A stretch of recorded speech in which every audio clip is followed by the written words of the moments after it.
Shalom everyone, welcome back to Rose of Sharon Church Singapore online service.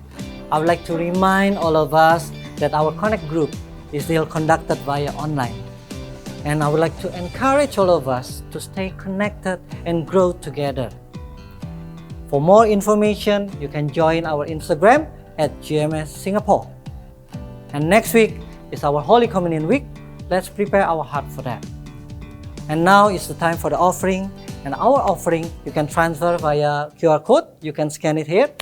And now, let's pray together. I will lead in prayer. Father God, we would like to thank you for your blessing in our life. And now we want to give the best to you, Lord. And we know that you are the greatest God of all. Thank you for your blessing. In Jesus' name we pray. Amen.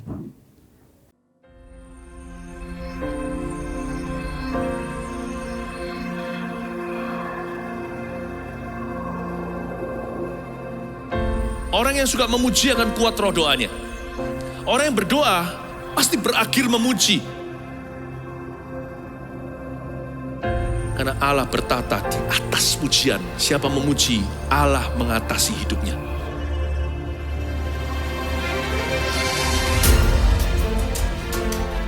The Year of Praise, tahun pujian menjadi sebuah petualangan yang tiada dua.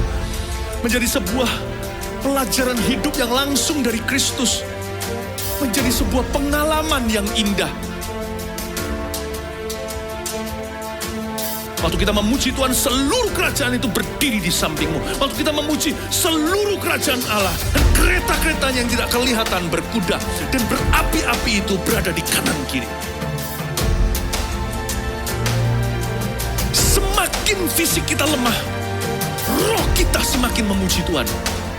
Semakin jasmani kita terbatas, semakin rohani kita tidak boleh dibatasi.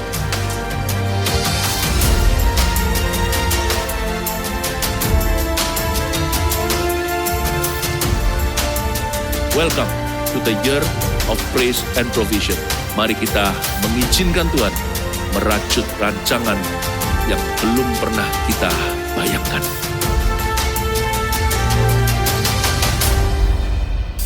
Kasih Allah tak berkesudahan, selalu baru setiap pagi. So, dimanapun Anda berada, mari kita memuji Tuhan bersama-sama. Mari kita bertepuk tangan bersama-sama. Yeay.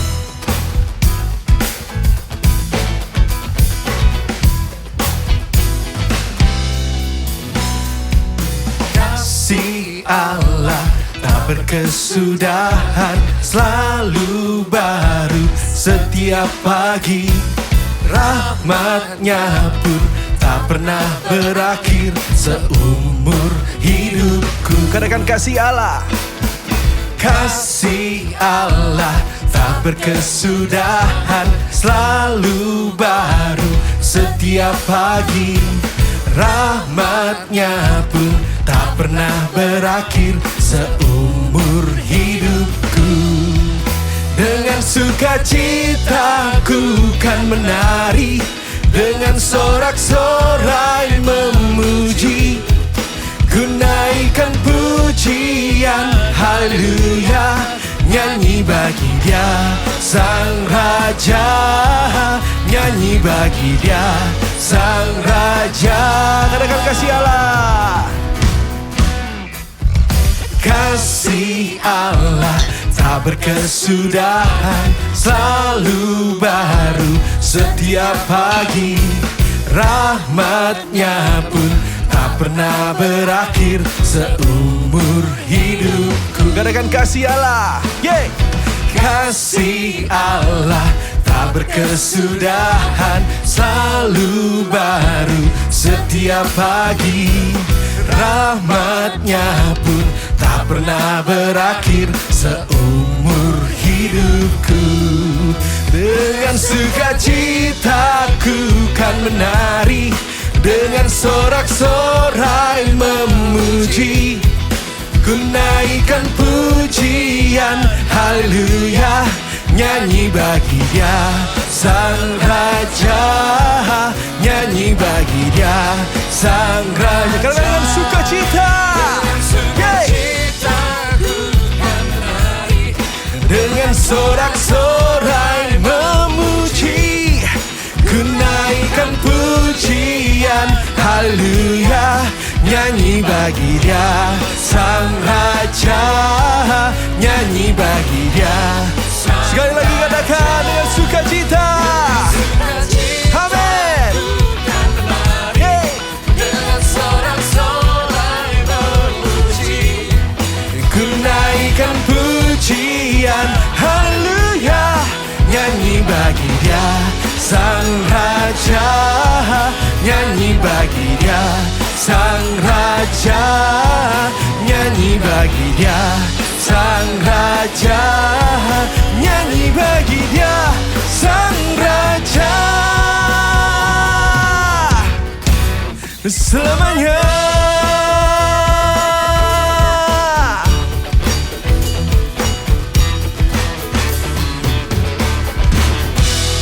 Ya, berikan sorak-sorai yang paling meriah buat Tuhan. Mari beri yang terbaik buat nama Tuhan. Haleluya.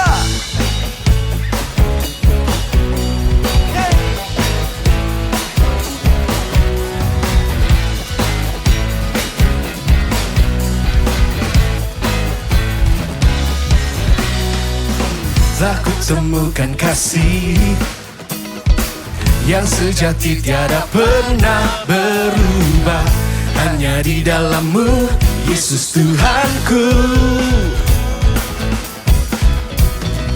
Kasih yang telah Kau beri lebihi segala yang terbaik dalamku, tak berkesudahan, kekal selamanya.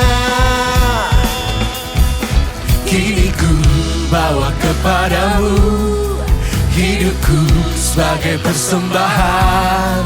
Terimalah pujian dari hatiku, hanyalah untuk-Mu. Ku beri yang terbaik, hanyalah bagi-Mu, hanya untuk-Mu yang termulia, berkenan bagi-Mu.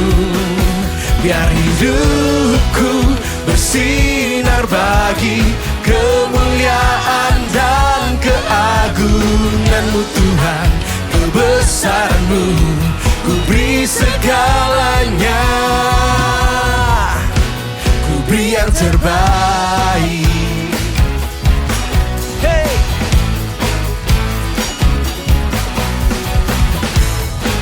Haleluya.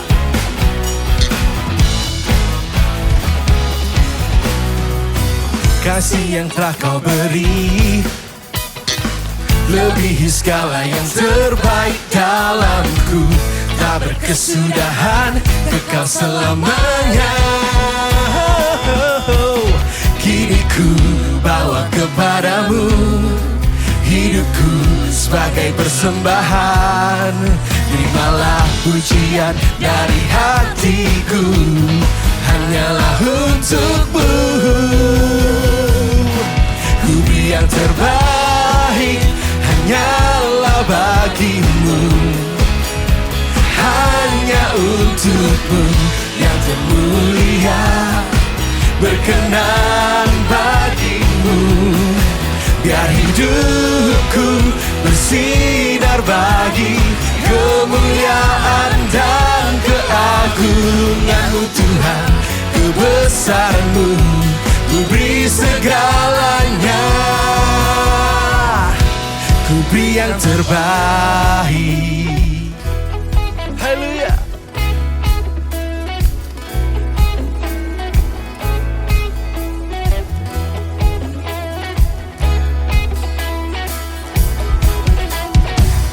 Paparap, paparap, paparap, paparap, paparap,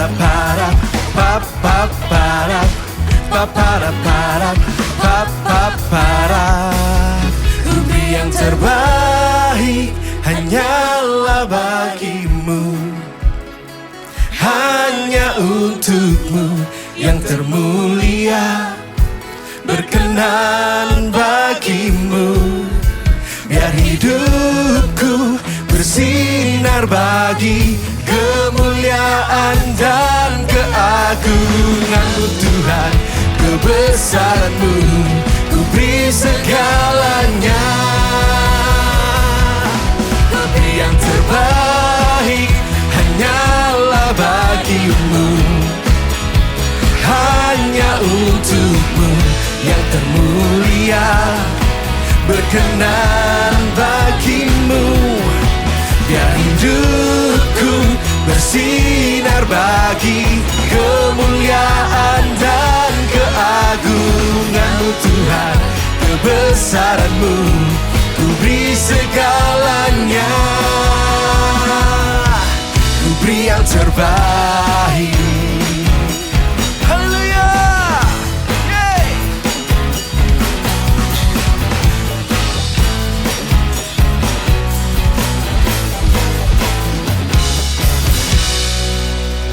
Haleluya. Terima kasih ya Bapa. Dimanapun kami berada, kami mau beri yang terbaik bagi-Mu. Kami mau menyembah-Mu. Kami mau mendekat pada-Mu ya Bapa. Thank you Jesus. Thank you Jesus.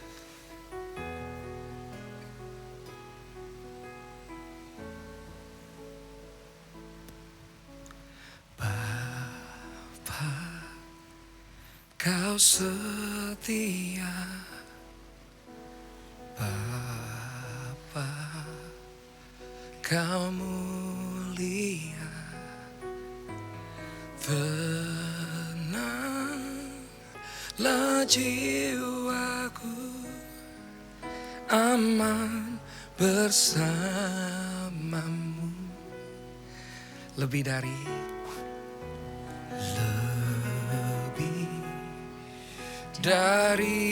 harta,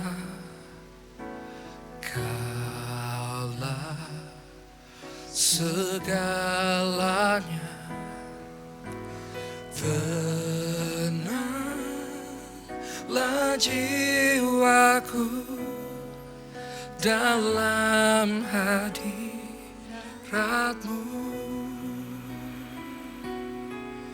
Kau tunjukkan kasih setiamu, Kau menyediakan yang ku perlu. Kau setia, Kau mulia, dulu, sekarang, dan selamanya. Kau tunjukkan kasih setiamu, Kau menyediakan yang ku perlu. Kau setia, Kau mulia, Bapa, Kau setia.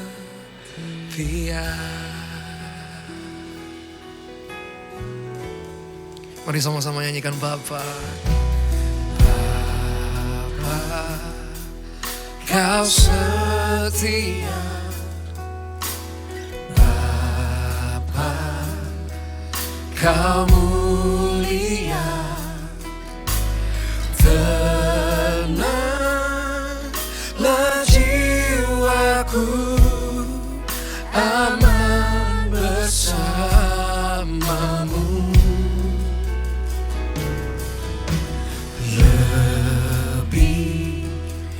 Dari harta, Kaulah segalanya. Tenanglah jiwaku dalam hadirat-Mu. Kau tunjukkan kasih setiamu, Kau menyediakan yang ku perlu. Kau setia, Kau mulia, dulu, sekarang, dan selamanya. Kau tunjukkan kasih setia, Kau menyediakan yang ku perlu. Kau setia, Kau mulia, Bapa, Kau setia.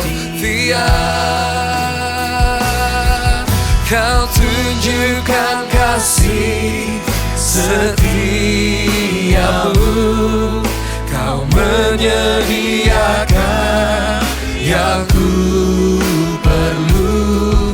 Kau setia, Kau mulia, dulu, sekarang, dan selamanya. Kau tunjukkan kasih setiamu. Kau menyediakan yang ku perlu. Kau setia, Kau mulia, Bapa, Kau setia. Kau tunjukkan kasih setiamu. Kau menyediakan yang ku perlu. Kau setia, Kau mulia, dulu, sekarang, dan selamanya. Kau tunjukkan kasih setiamu. Kau menyediakan yang ku perlu. Kau setia, Kau mulia, Bapa, Kau setia. Dia Allah yang setia, Dia mulia. Kau setia, Kau mulia. Kau setia, Kau setia, Kau mulia. Kau setia, Kau mulia, Bapa, Kau setia.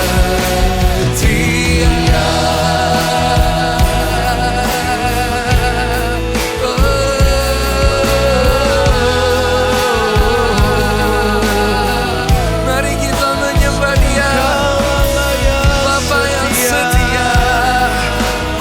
Kasih setianya selalu menemani setiap musim hidup kita. Mari terus mendengar, hampiri Dia, sebab Dia Allah yang setia.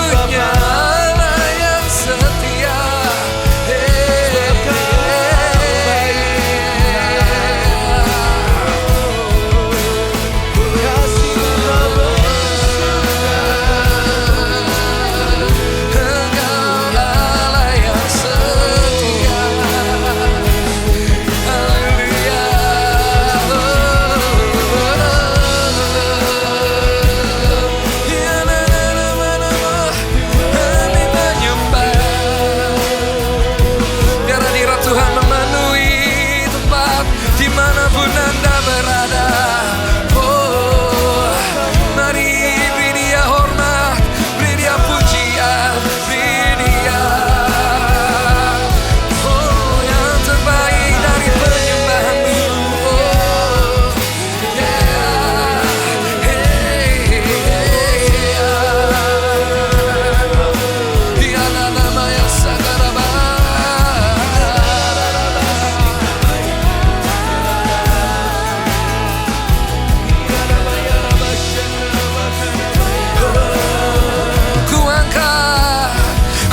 Angkat tanganku Yesus, memuji perbuatan-Mu. Sungguh tiada terukur kasih setiamu, dalam naungan sayapmu ku mau terus menyembahmu. Kasih-Mu terukir di lubuk hatiku. Ku angkat tanganku Yesus, memuji perbuatanmu. Sungguh tiada terukur kasih setiamu, dalam naungan sayapmu ku mau terus menyembahmu. Kasih-Mu terukir di lubuk hatiku. Ku angkat tanganku Yesus, memuji perbuatanmu. Sungguh tiada terukur kasih setiamu, dalam naungan sayapmu ku mau terus menyembahmu. Kasih-Mu terukir di lubuk hatiku. Ku angkat tanganku Yesus, memuji perbuatanmu. Sungguh tiada terukur kasih setiamu, dalam naungan sayapmu ku mau terus menyembahmu. Kasih-Mu terukir di lubuk hatiku. Kasih-Mu terukir di lubuk hatiku. Kasih-Mu terukir di lubuk hatiku. Mari kita berdoa bersama-sama. Tuhan Yesus, Engkau mau membangun iman umat-Mu ya Tuhan. Hari ini Engkau akan mengajari kami rahasia-rahasia kemenangan dari Tuhan. And you shall turn our greatest tests into our greatest testimonies. Tuhan pasti akan memutarbalikkan, mengubahkan ujian iman kami dan segala pencobaan hidup ini menjadi kesaksian yang luar biasa untuk kemuliaan Allah. Tuhan Yesus, kami serahkan hati kami, sampaikan sabda-Mu, sembunyikan hamba-Mu di balik salib-Mu. Di dalam nama Tuhan Yesus, haleluya, amin. Puji Tuhan, selamat hari Minggu untuk jemaat terkasih, Gereja Mawar Sharon tercinta. Dan jikalau Anda nanti menyaksikan ini kemudian hari, ingatlah setiap hari adalah harinya Tuhan. Senin, Selasa, Rabu, Kamis, Jumat, Sabtu, Minggu, every day, tiap hari adalah hari Tuhan bagi kehidupan kita semuanya. Mari kita sama-sama merenungkan sebuah firman Tuhan. Kita buka sama-sama di 1 Samuel pasal 17. Saya berikan judul Goliat, berkat terbesar Daud. Saya ulangi lagi ya. Goliat, berkat terbesar Daud. Kok bisa? Pastor Philip, Goliat itu kan tantangan. Goliat itu kan pencobaan. Goliat itu masalah besar. Jikalau bukan masalah terbesar bagi bangsa Israel saat itu di bawah kerajaan Saul. Tapi Goliat ternyata adalah berkat terbesar Daud. Coba saya buktikan ya. Kalau saya bilang, Daud, hal apa yang pertama kali terpikirkan oleh kita? Langsung Goliat. Gara-gara Goliat ini, nama Daud menjadi besar. Jadi boleh saya katakan bahwa Goliat ternyata adalah berkat terbesar Daud. Ingat ini, pencobaan kita yang besar, masalah hidup kita yang besar bisa menjadi berkat terbesar dalam kehidupan kita. Our life's greatest test could be our life's greatest testimony. Mari kita sama-sama baca ayatnya 1 Samuel pasal 17 ayat 12. Daud adalah anak seorang dari Efratah, dari Bethlehem Yehuda yang bernama Isai. Isai mempunyai 8 anak laki-laki. Pada zaman Saul, orang itu telah tua dan lanjut usianya. Ketiga anak Isai yang besar-besar telah pergi berperang mengikuti Saul. Nama ketiga anaknya yang pergi berperang itu ialah Eliab, anak sulung. Anak yang kedua ialah Abinadab. Dan anak yang ketiga adalah Syamah. Daudlah yang bungsu. Jadi ketiga anak yang besar-besar itu pergi mengikuti Saul. Tetapi Daud selalu pulang daripada Saul untuk menggembalakan domba ayahnya di Bethlehem. Jadi di situ silsilah Daud diceritakan sesingkat-singkatnya. Daud itu siapa, papanya itu siapa, papanya sudah tua. Jadi Daud ini anak yang paling bungsu ternyata. Jadi usianya itu berjarak jauh bahkan sama koko-kokonya. Belum lagi sama papanya. Daudlah yang bungsu. Tuhan tuh ahlinya membuat sebuah twist dalam sejarah manusia.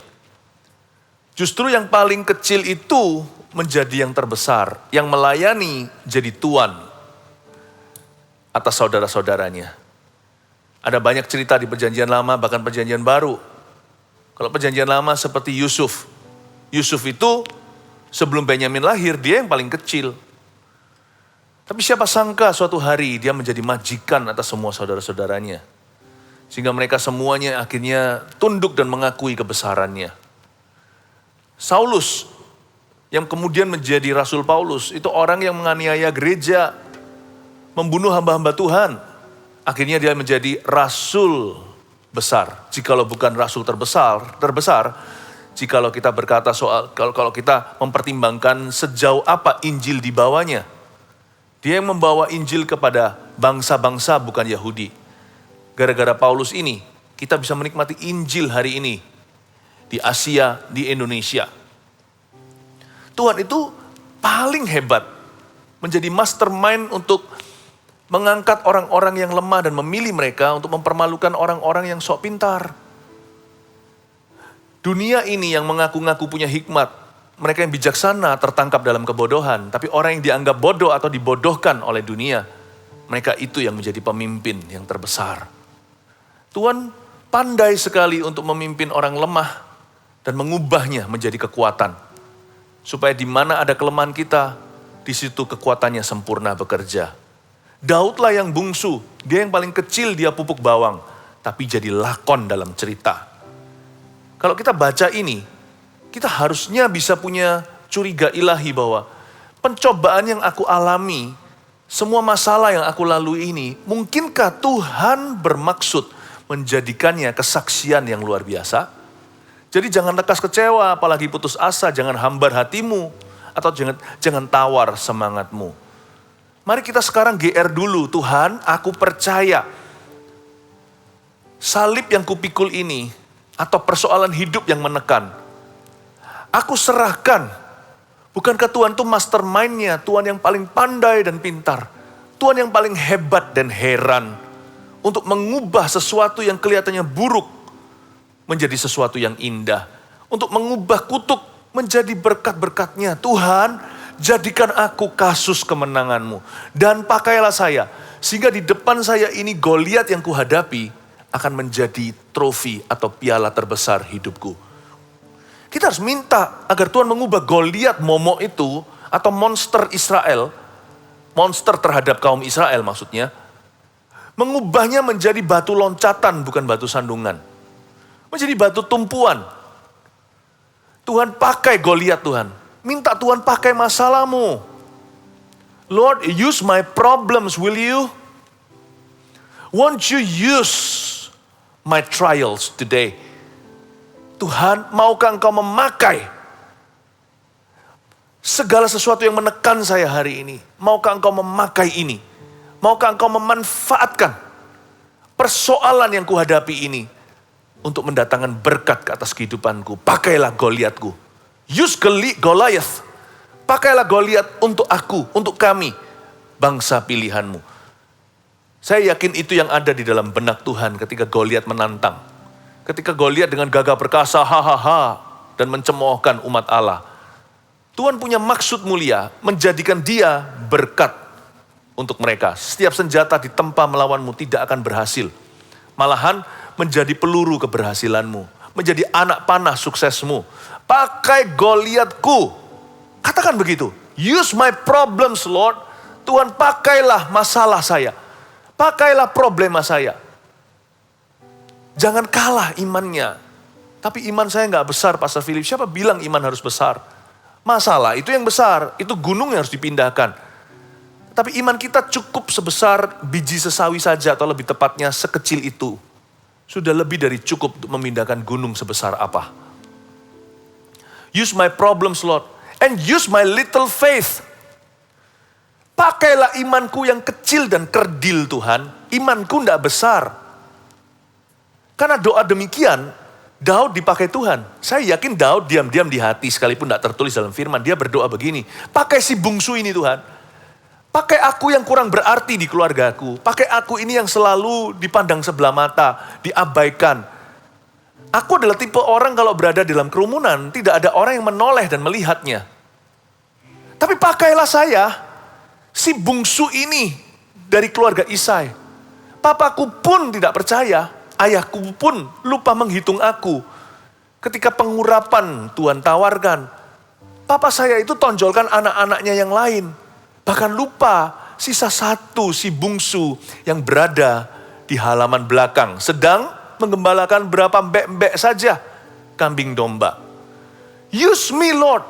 Not just use Goliath, but use David. Jangan hanya pakai Goliat, pakai masalah saya. Pakailah saya dalam keterbatasan saya. Pakailah kelemahan saya. Pakailah si bungsu ini. Pakailah si kecil, si kerdil, si mungil. Mungkin Anda merasa imanmu mungil. Kekuatanmu tidak seberapa. Bahkan Anda itu cenderung gampang sekali discourage atau gampang sekali untuk merasa down dalam hatinya. Anda tahu bahwa Anda bukanlah orang yang gagah perkasa dalam Tuhan. Tetap doakan satu ini. Pakailah hamba-Mu ya Tuhan. Dalam segala keterbatasan dan kelemahannya, use me. Pakailah si kerdil, si mungil. Pakailah si bungsu. Mungkin Anda bukanlah anak terakhir dalam keluarga. Tapi kalau soal tatanan kekuatan, kalau bicara soal bakat dan kehebatan, Anda nggak punya modal. Mungkin kalau dibandingkan dengan orang lain, Anda si bungsu sesungguhnya. Meskipun Anda bukan lahir terakhir. Mungkin dibandingkan dengan saudara-saudara Anda paling nggak bisa apa-apa. Dibandingkan dengan mereka, Anda itu tidak seoptimis kakak-kakak Anda. Atau bahkan Anda tidak lebih brilian dari adik sendiri. Adik aja lebih pintar kok. Tapi nggak apa-apa. Kalau Anda berdoa begini, Tuhan pasti meresponi. Use me. Pakailah aku Tuhan. Si bungsu ini. Ayat 15 saya ajak Anda untuk melihat sekali lagi. Tetapi Daud selalu pulang daripada Saul untuk mengembalakan domba ayahnya di Bethlehem. Daud itu kalau pulang, misalkan 1 bulan sekali, dia mudik pulang ke rumah. Nah waktu dia pulang ke sana, Daud itu langsung menggembalakan domba ayahnya di Bethlehem. Padahal pada saat dia pulang, di ayat 16 ini, Daud sudah menjadi pegawai istana. Bahkan dia adalah staf favorit raja. Dia musisi ketika raja lagi gundah gulana.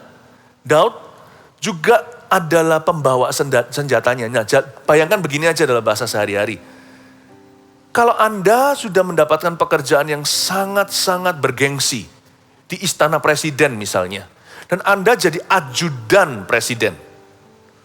Maukah Anda ketika pulang ke rumah, Anda kembali jaga toko kecil papa? Langsung ganti baju kebesaran, mungkin pakai uniform, mungkin pakai seragam yang membuat semua orang tetangga akan terkagum-kagum karena dia sudah bekerja sebagai kaum elit. Tapi ketika pulang ke rumah, dia pakai lagi pakaian sehari-hari. Lalu dia meracang di toko papa. Mau nggak setelah jadi ajudan kembali meracang? Ini yang dilakukan oleh Daud. Tetapi Daud selalu pulang daripada Saul untuk menggembalakan domba ayahnya di Bethlehem. Padahal dia nggak pernah dapat apresiasi dari family.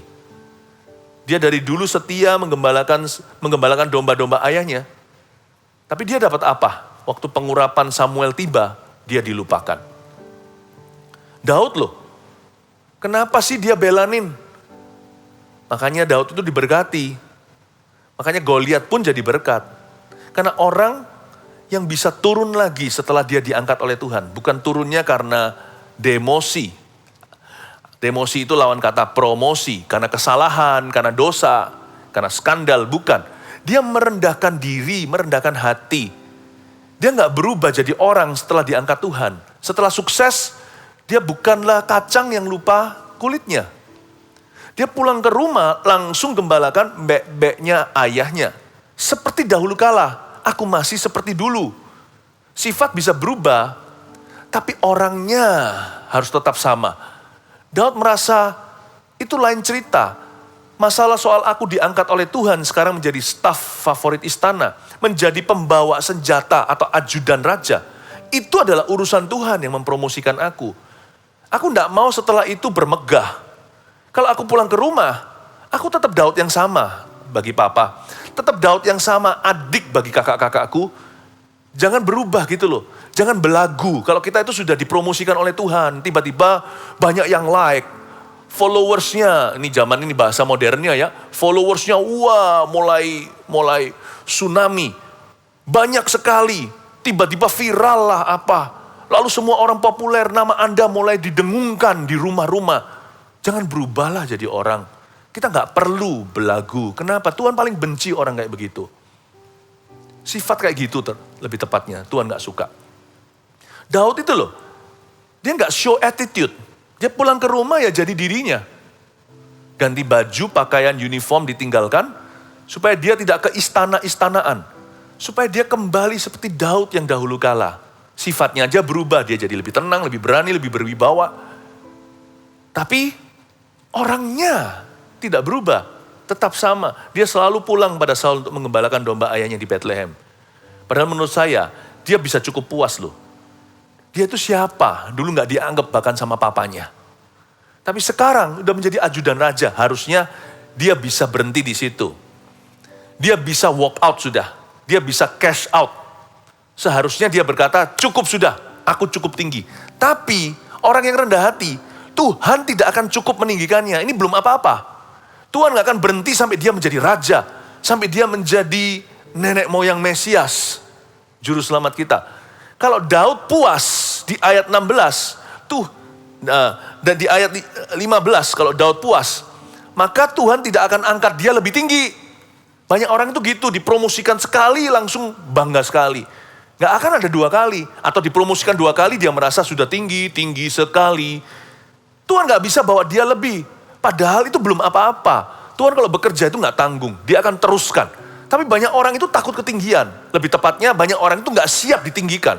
Ditinggikan dikit aja sudah besar kepala. Coba lihat. Orang sudah dapat pengikut berubah. Orang dapat pujian, langsung berubah attitude-nya. Langsung jual mahal sini sana. Tidak sedikit di dunia ini orang-orang yang sudah ada kenamaan lalu mulai bicara soal tarif dan segala.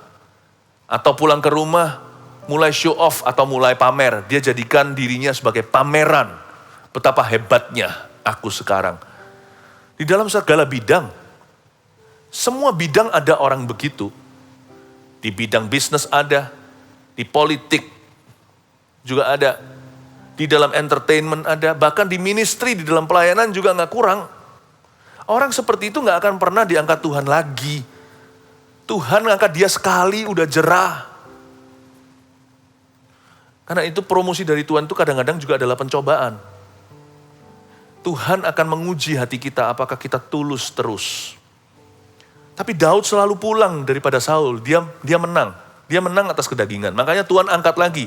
Untungnya dia gak puas di ayat 15. Sebab sebentar lagi, Daud akan kalahkan Goliat. Sebentar lagi dia menjadi tombak pilihan Allah. Menjadi ujung tombak Israel yang memenangkan perang. Dia menjadi pahlawan. Tak lama kemudian, mulai akan didengungkan. Saul hanya membunuh beribu, Daud berlaksa. Lalu dia jadi raja. Lalu kemudian hari, dia dipilih bahwa kerajaannya akan turun-temurun tak berkesudahan. Hingga Mesias itu pun dari suku Yehuda. Ini luar biasa. Kalau saya baca ya, ayat 15 ini membuat saya sangat bangga. Daud itu orangnya kayak gitu. Daud selalu pulang daripada Saul untuk mengembalakan domba ayahnya di Bethlehem. He knew, dia tahu bagaimana harus turun sendiri setelah Tuhan promosikan. Dia ngerti gimana menempatkan diri. Kalau bahasa sehari-hari kita, Daud itu tahu diri. Dia nggak lupa diri.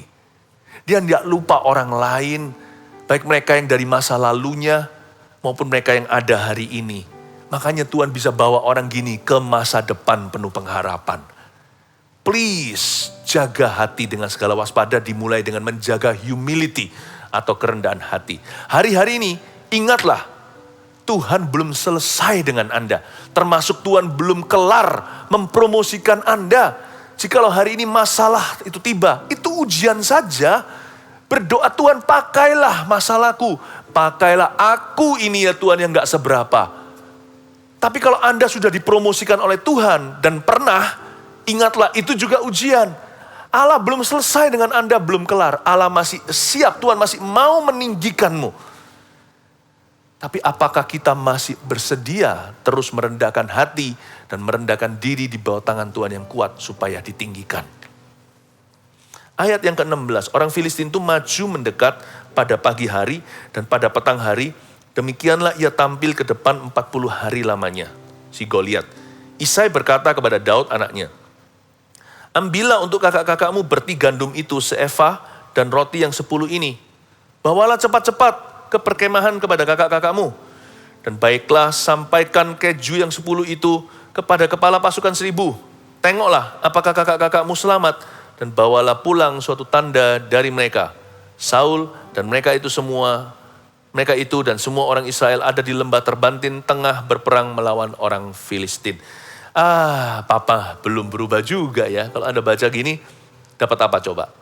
Saya sih dapatnya ini. Papanya tetap meremehkan dia.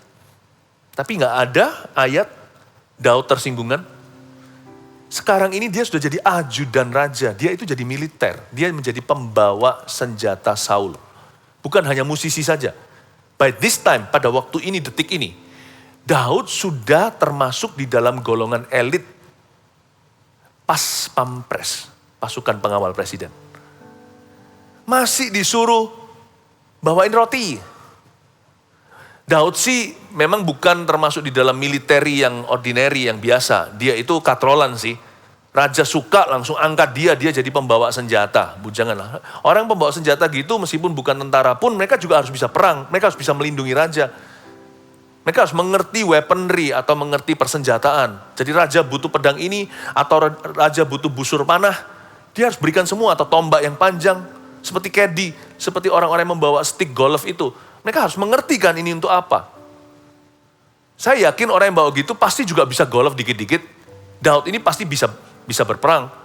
Apalagi dia sudah punya pengalaman pribadi, mengalahkan singa dan beruang. Meskipun dia tidak masuk ke dalam ketentaraan seperti ketiga kokonya yang nomor 1, nomor 2, nomor 3. Lausan. Memang Daud tidak ikut. Dia tidak menitisnya, dia tidak merintis karir di militeri atau di dalam ketentaraan. Namun demikian, Daud termasuk ajudan, termasuk pelindung raja. Papanya masih belum bisa memuji dia karena hal itu. Dia masih si kecil itu yang tidak diperhitungkan. Isai berkata kepada Daud, ambil untuk kakak-kakakmu ya, lihat pilih kasihnya. Kamu bawa berti gandum ini seefah, roti yang 10 itu bawa cepat ke perkemahan kepada kakak-kakakmu. Dan baiklah sampaikan keju yang 10 itu kepada kepala pasukan 1000. Ajudan raja disuruh ngeracang. Suruh meracang nih. Ajudan raja disuruh urusin keju. Kejunya 10 ya, jangan lupa. Bawa roti seefah, gandumnya. Bawa cepat ke perkemahan. Tengok ya, tolong dilihat. Koko-koko gimana, selamat enggak?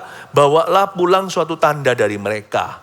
Di medan pertempuran ketika Saul sedang berperang melawan orang Filistin. Tapi inilah rahasianya Daud. Kenapa Goliat pun jadi berkat. Apapun dilempar ke dia, jadi peluru keberhasilannya. Setiap panah-panah si jahat yang diluncurkan, mengena ke Daud itu. Mengena ke Daud, menjadi promosi dari Tuhan. Kok bisa ya? Setiap senjata ditempa melawannya nggak berhasil. Malah menjadikan Daud semakin berhasil. Why? Why everything turns into a blessing. Kenapa segala sesuatu menjadi berkat dalam kehidupan Daud? Saya beritahu rahasianya. Dia punya satu covenant atau suatu perjanjian dengan Tuhan. Kita harus pegang ini.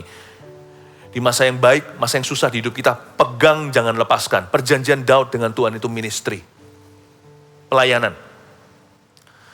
Daud itu datang ke medan pertempuran, lain sama koko-kokonya. Koko-kokonya datang ke medan pertempuran to fight, untuk berkelahi, untuk berperang, dan bawa pedang. Daud datang ke medan pertempuran, membawa gandum, membawa roti, membawa keju untuk memberi orang lain makan. Dia datang dengan roh pelayanan. Seperti Yesus. Nanti keturunan Daud juga. Singa dari Yehuda itu. Bagaimana Yesus mengalahkan iblis? Bagaimana Yesus mengalahkan maut? Dia menanggalkan jubahnya. Lalu menyingsingkan lengan bajunya. Dan menaruh apron atau menaruh kain pada pinggangnya. Lalu dia berlutut untuk mencuci kaki murid-muridnya. Dia berkata, anak manusia, sekalipun kau menyebut aku guru dan Tuhan, aku datang untuk melayani, bukan untuk dilayani. Bagaimana dia melayani kehendak Bapaknya. Dan melayani kebutuhan kita, dan kebutuhan kita yang paling mendalam adalah keselamatan. Dan di atas Kalvari itu dia memberi diri.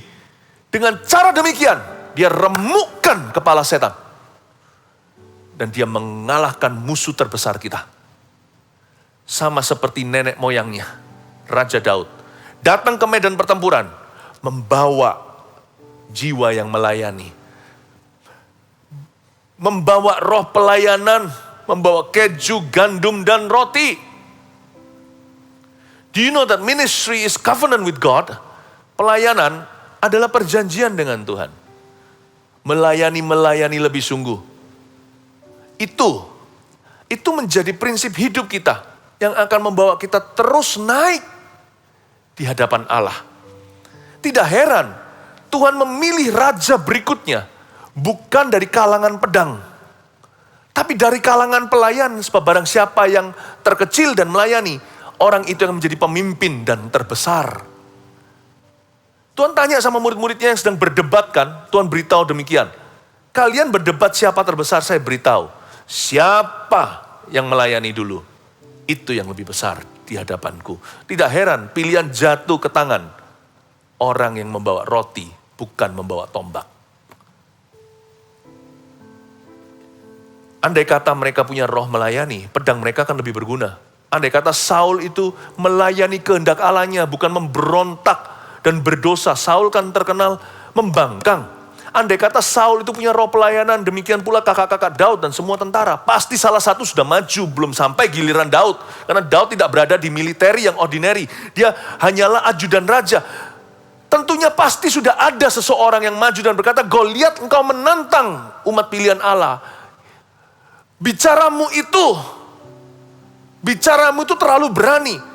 Pasti sudah ada yang menang, sudah ada yang akan menumbangkan Goliat dan memenggal kepalanya. Enggak sampai giliran Daud. Daud belum enroll in the army. Kenapa tidak seorang pun berani, padahal pedang, tombak semua ada di tangan. Perisai juga. Mereka cuma punya show-nya. Tidak memiliki keberaniannya, tidak ada wujudnya. Mereka hanya punya bentuk agamanya, tapi tidak ada urapannya. Why? Karena the anointing urapan itu disimpan di hati seorang pelayan, bukan seorang fighter atau pejuang. Tahu nggak? What makes the best fighter is servant. Mau tahu nggak? Pejuang yang paling handal itu dibikin di dalam roh pelayanan. Jangan sekali-kali kita itu meremehkan orang-orang yang melayani. Karena orang-orang yang melayani, mereka siap berperang untuk Tuhan. Tapi orang yang hanya main perang-perangan, kalau hatinya tidak terbeban, tidak termotivasi, tidak digerakkan oleh kasih, tidak terbeban untuk sesamanya, begitu. Hatinya itu tidak rela untuk mengalah, tidak berani berkorban. Orang seperti itu jangan diajak ke medan perang, sedikit susah langsung lari. Karena mereka adalah tentara bayaran, gembala pandir bahkan. Mereka adalah orang-orang yang melayani karena motivasi. Kalau mereka tidak melayani dengan hati, bukan roh pelayanan, bukan covenant dengan Tuhan, bukan perjanjian dengan Tuhannya. Orang seperti itu nggak berani susah. Dikit sakit kelihatan, dikit berdarah, udah lari dan hengkang. Tapi orang kalau terbeban, kalau dia mengadopsi di dalam hatinya spirit ministry, kalau dia sungguh-sungguh digerakkan oleh belas kasih, dia rasa memiliki. Dia merasa bahwa itu adalah tanggung jawabnya. Orang seperti itu jangan diganggu. Karena sekarang dia melayani dengan sungguh-sungguh. Tapi kalau dipaksa, akan keluar pedangnya. Kalau Anda baca di perjanjian lama, kaum Abraham itu semua bukan tentara. Belum ada militeri waktu itu, bukan kerajaan. Mereka kalahkan musuh dan menyelamatkan Lot. Mereka hajar satu kerajaan dengan semua pasukan elitnya. Sedangkan ini semua yang diajak Abraham adalah hamba-hamba yang ada dan lahir di rumahnya. Abraham belum punya keturunan soalnya nggak bisa ajak anaknya. Mereka itu melayani sehari-hari itu dengan wajannya, dengan cangkulnya, dengan tools peralatannya. Tapi ketika diperlukan, ketika seseorang yang mereka kasih, anggota keluarga itu sedang diculik oleh kerajaan sebelah, sedang ditahan, maka mereka tidak akan tanggung dan berkata, kami akan fight. Ketara sekali bahwa pelayan-pelayan itu sangat cinta sama Abraham. Mereka merasa mereka lahir di sini bukan sebagai budak, tapi sebagai keluarga. Berubahlah semua sapu lidi, semua pel-pelannya, semua benda-benda pelayanan diganti dan ditransformasi menjadi senjata. Tangan kosong kalau perlu. Dan mereka rebut hidup-hidup semua tawanan itu. Don't mess with people who serve. Because they are the best fighters in the kingdom of God. Jangan coba-coba dengan orang yang melayani. Karena mereka lah pejuang-pejuang paling tangguh dalam kerajaan Allah. Makanya itu, saya bersyukur. Di dalam gereja kita, ada banyak volunteer selain full-timernya. Orang-orang melayani dengan sungguh-sungguh, bukan karena motivasi sesuatu. Saya yakin, gereja yang diisi dengan orang seperti itu adalah gereja yang tangguh. Gereja yang kuat, visinya akan jadi. Haleluya. Itulah sebabnya, kenapa sebuah pernikahan tidak bisa goyah. Karena suami dan istri saling mendahului untuk melayani. Nggak bisa. Semua peperangan rohani melawan mereka nggak akan jadi. Itulah sebabnya keluarga kalau dimanja, apalagi kalau anak-anak dibesarkan hanya disuap sendok emas, tidak mengerti responsibility atau rasa tanggung jawab, tidak diajari sama ayah ibunya. Pentingnya untuk melayani. Supaya tidak masuk ke dalam jiwa mereka roh materi. Supaya mereka bisa mengerti bahwa semuanya adalah berkat Allah. Kami hanyalah pengelola. Papa, mama, dan saya, dan kami semua ini adalah pelayan-pelayan Tuhan. Lihat ya nanti ya. Anak yang diajari punya jiwa melayani dari kecil, nanti mereka akan menjadi putra-putri yang paling tangguh. Bahkan bisa gantikan papanya lebih sukses untuk teruskan pekerjaannya. Mereka akan menjadi the best CEO, the best manager, the best direktur. Tapi lihat kalau anak-anak yang dimanjakan, tidak ngerti, dikiranya segala sesuatu ini sudah begini dari dulunya. Lahir langsung emas perak permata, meskipun dari keluarga kaya pun, ajari mereka menjadi hamba. Kalau enggak, yang menuai adalah Anda. Nanti lihat, pegawai Anda yang harus meneruskan, anak Anda dapat gaji dari dia.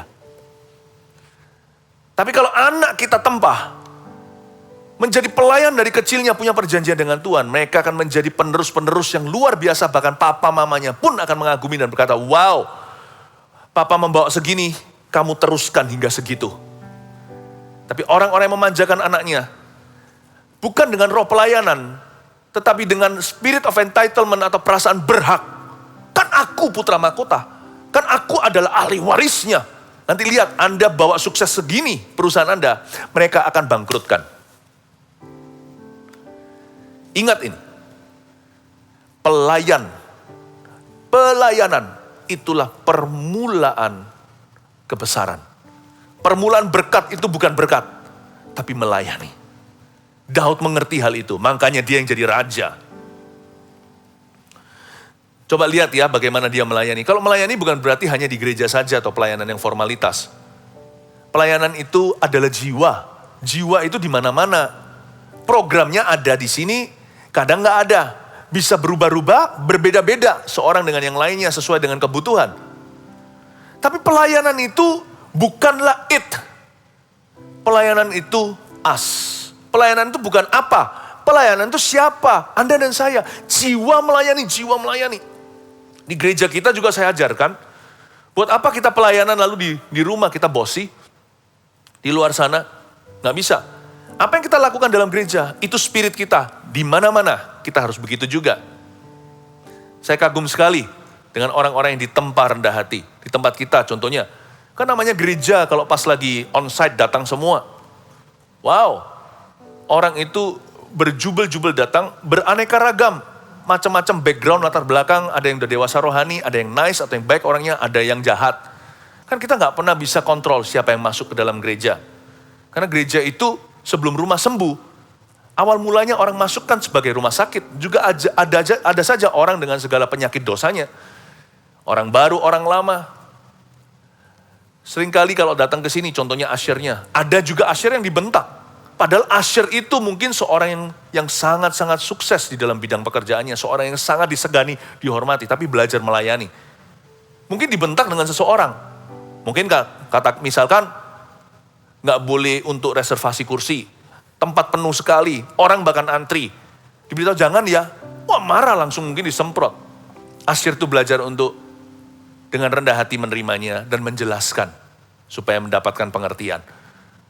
Saya yakin kalau asyir tersebut mengelola hatinya dengan benar, dia pergi ke dunia kerjanya, semakin sukses dia. Temannya semakin banyak, karena orang rendah hati itu disuka semua orang. Saya harap dia nggak pulang terus berubah jadi orang. Tetap sama, luar dalam, di dalam gereja maupun di luar sana. Nanti lihat ya, nanti semua pegawainya bukan hanya segan sama dia, tapi juga cinta. Orang yang bisa belusukan begitu itu kan dekat di hati rakyat. Coba bayangkan, saya bersyukur loh, di sini ditempa luar biasa. Mungkin orang tersebut yang dibentak, mereka nggak tahu itu orang berkuasa. Tapi mereka semua pakai seragam pelayanan, semuanya itu orang yang merendah hati dan senyum dan berkata shalom, silakan masuk dalam gereja. Di luar sana mungkin orang-orang yang layani dia, silakan duduk Pak, bukakan pintu, bahkan nggak boleh ngambil kopi sendiri. I'm happy melihat gereja kita dipenuhi dengan orang-orang yang ditempa dalam pelayanan. Itu semua bukan untuk kebaikan gereja kita, untuk kebaikan mereka sendiri. Coba bayangkan kalau orang seperti itu pulang ke rumah, pasti lebih sabar sama anak. Haleluya. Dan saya mau memberi apresiasi untuk semua volunteer kita juga, termasuk Asyir yang mendengarkan firman Tuhan hari ini. Thank you. Terima kasih untuk semua pengorbanannya.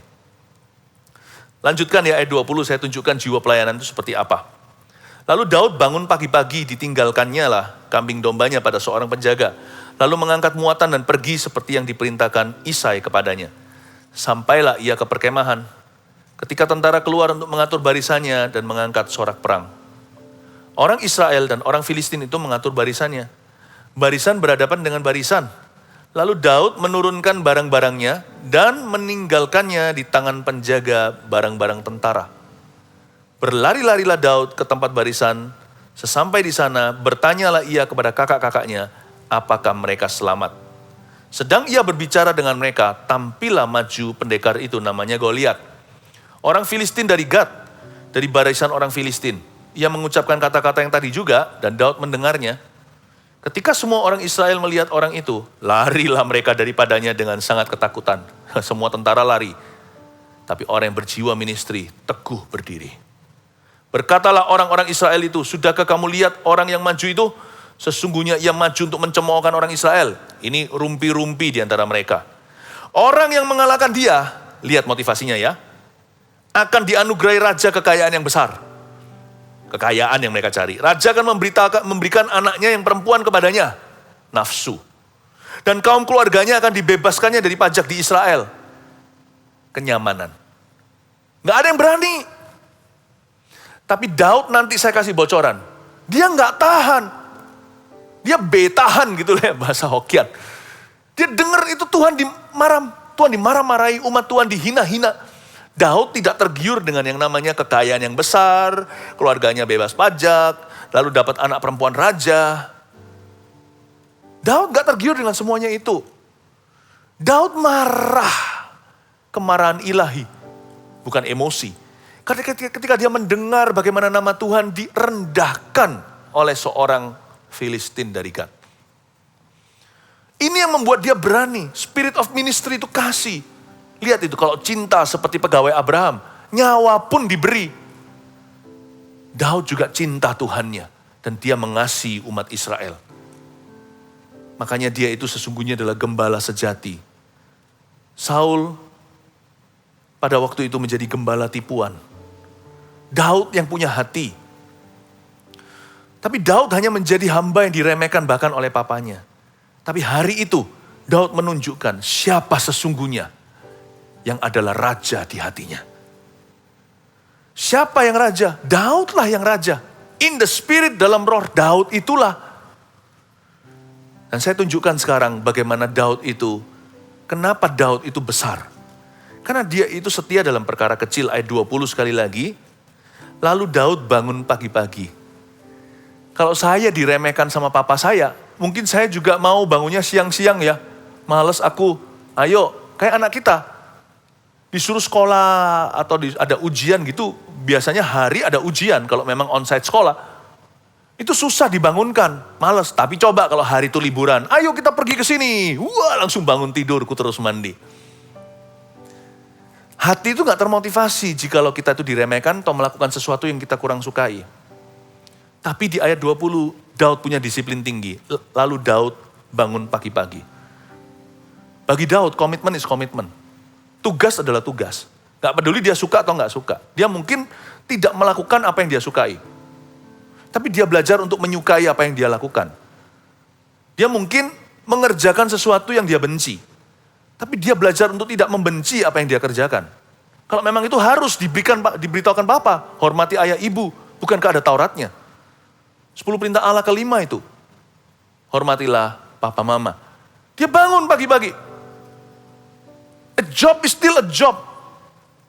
Padahal dia merasa, aku gak harus sih. Ngapain? Aku kan ajudan raja. Aku kan musisi istana. Aku kan staf pilihan. Lalu Daud bangun pagi-pagi. Coba lihat, dia bangun pagi-pagi ngapain? Dia sebenarnya bisa berangkat siang-siang, karena perang kan seharian.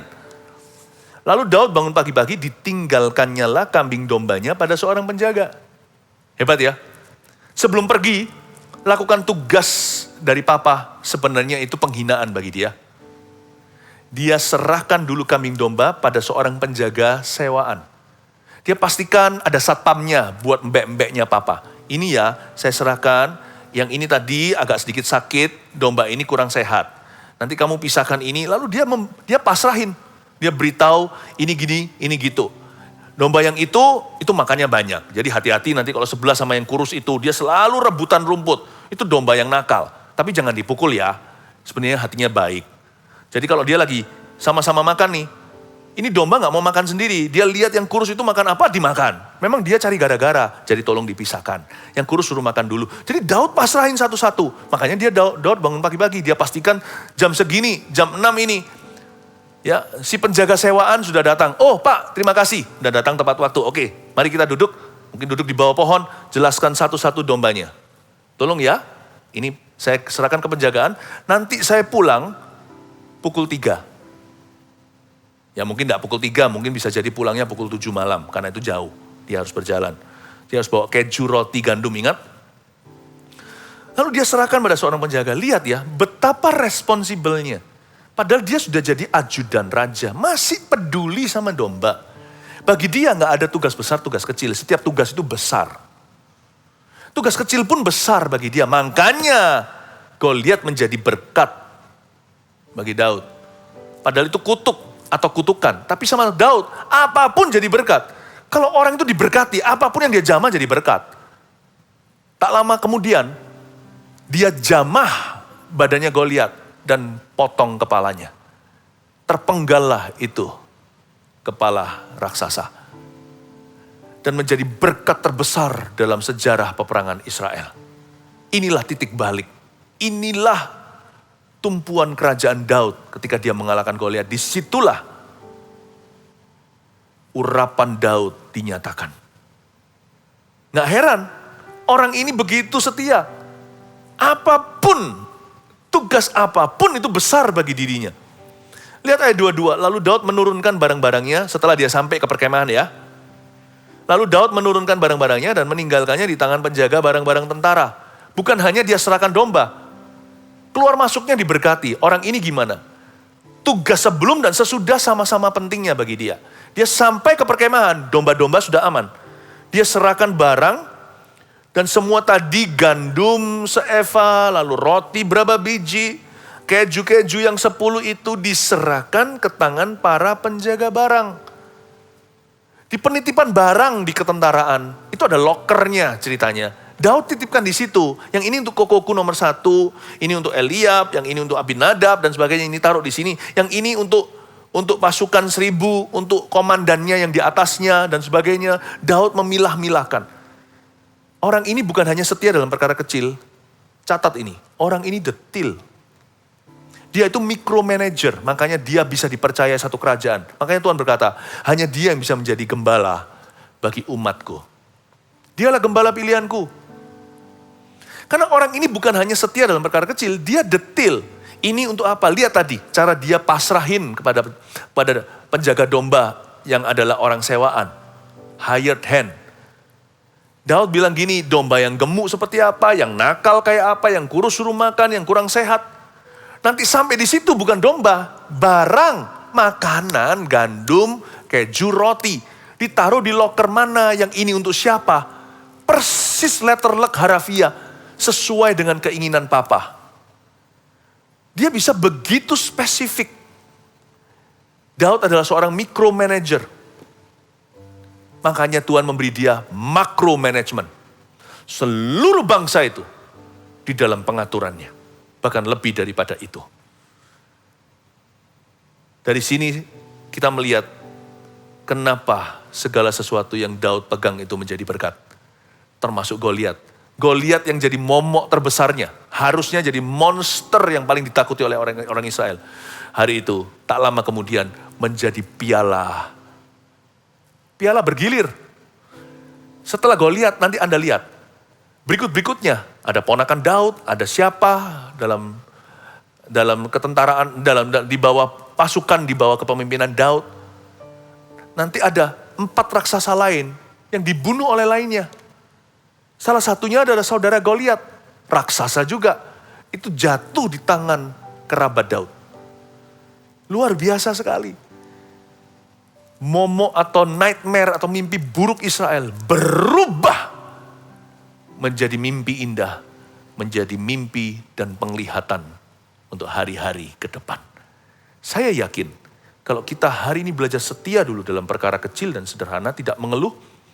Saya yakin kalau kita berani detil, spesifik, menjadi seorang micromanager, seperti mikrobah kecil-kecil sekali, semua masing-masing itu tidak ada tugas kecil, semua tugas besar.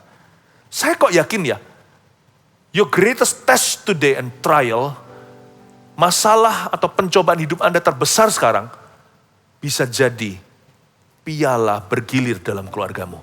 Bisa menjadi your greatest testimony atau menjadi kesaksianmu yang luar biasa kemudian hari. Tetaplah setia, sebab Tuhan mau memberkati Anda. Saya tidak lanjutkan ayat berikutnya, nanti minggu depan saya akan lanjutkan dari mana kita berhenti. Saya akan cerita lebih lanjut, lebih detail, lebih dalam lagi soal Daud soal Daud, seorang pribadi yang lebih dari pemenang di mata Tuhan. Mari kita sama-sama siapkan hati kita untuk disirami urapan baru lewat firman yang sudah dibagi. Saya berdoa ada kuasa menyertai, akan ada pengalaman hidup yang akan Tuhan sertakan. Saya doa di dalam nama Yesus. Pencobaan dan permasalahanmu terbesar akan menjadi kesaksianmu yang paling luar biasa. Jemaat katakan amin. Praise the Lord. Haleluya. Jadikan aku indah yang kau pandang mulia, seturut karyamu di dalam hidupku. Ajarku berharap hanya kepadamu, taat dan setia kepadamu Tuhan, jadikan aku indah yang Kau pandang mulia. Seturut karya-Mu di dalam hidupku, ajarku berharap hanya kepadamu, taat dan setia kepadamu. Tuhan, mari sekali lagi, jadikan aku indah yang Kau pandang mulia. Seturut karya-Mu di dalam hidupku, ajarku berharap hanya kepadamu, taat dan setia kepadamu. Taat dan setia, taat dan setia kepadamu. Tuhan, taat dan setia, taat dan setia kepadamu. Tuhan, mari kita serahkan setiap pencobaan yang kita alami. Mari kita serahkan setiap permasalahan hidup kita kepada Tuhan. Use that. Pakailah permasalahanku Tuhan, pakailah persoalan hidupku, pakailah problemaku. Mari kita berdoa begitu. Mari kita sama-sama berdoa, pakailah saya ya Tuhan, pakailah kami. Angkat tanganmu, sembah Dia. Mari kita masuk lebih dalam lagi dalam hadirat-Nya.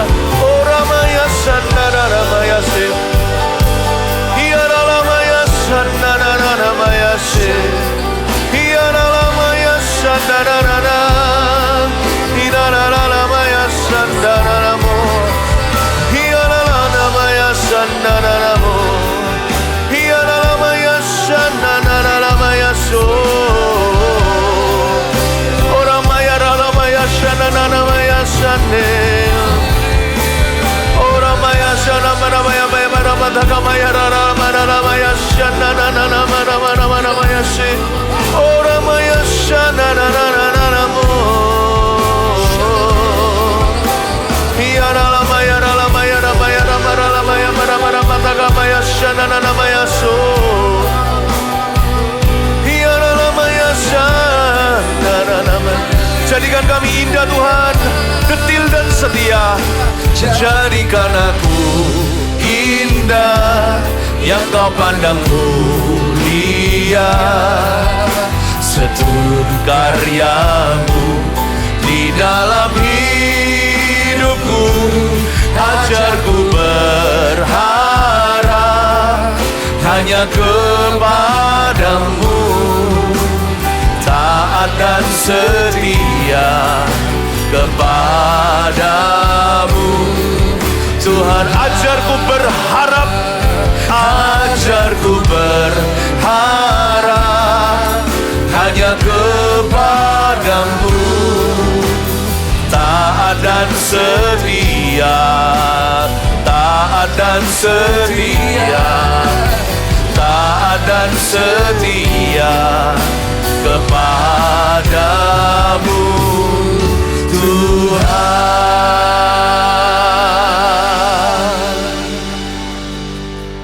Hari ini juga adalah hari di mana kita mempraktekkan sebuah disiplin rohani, yaitu mengembalikan persembahan persepuluhan kita kepada Tuhan. Di tangan saya ada amplop sebagai simbol untuk ketaatan kita. Saya akan angkat dimanapun Anda berada, jemaat Gereja Mawar Sharon tercinta.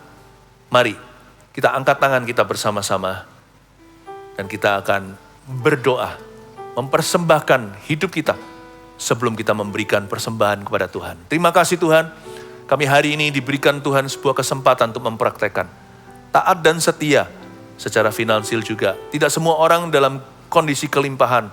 Hari-hari ini adalah hari-hari yang susah. Tapi hamba-Mu percaya ya Tuhan Yesus, roh memberi tidak bisa dicuri.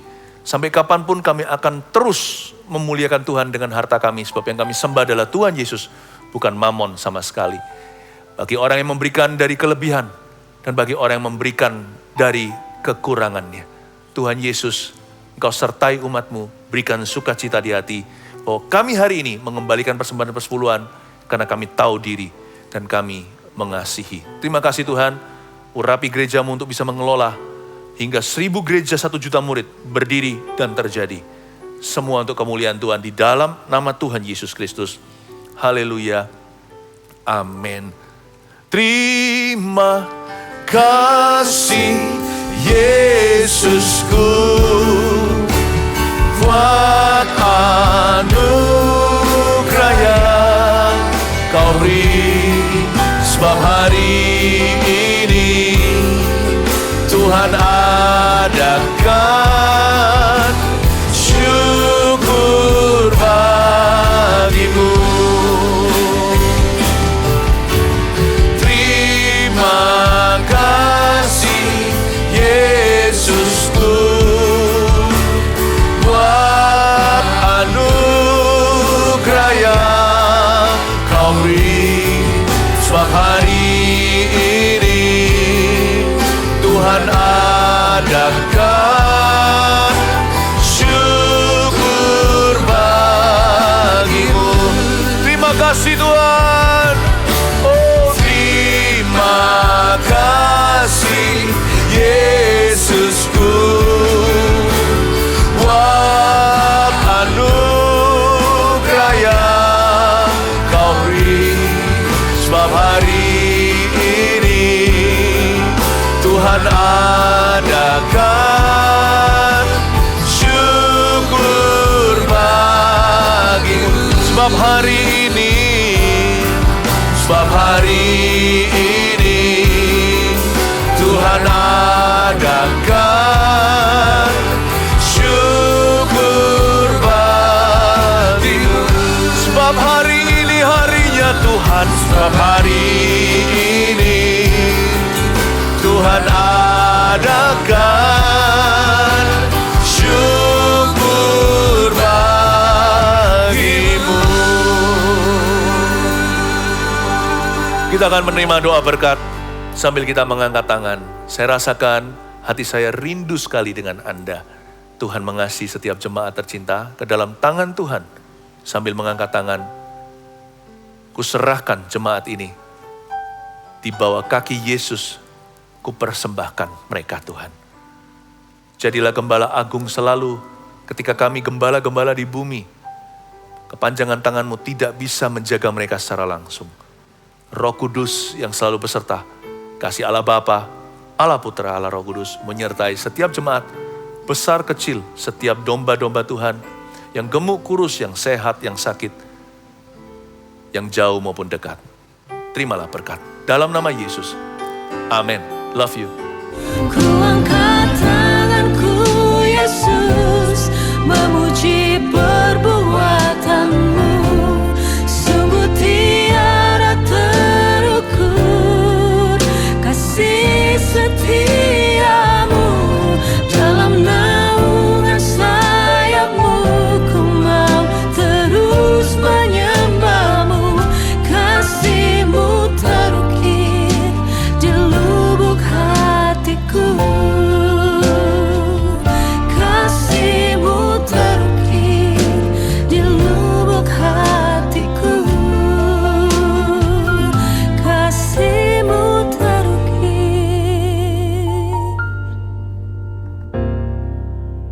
di lubuk hatiku.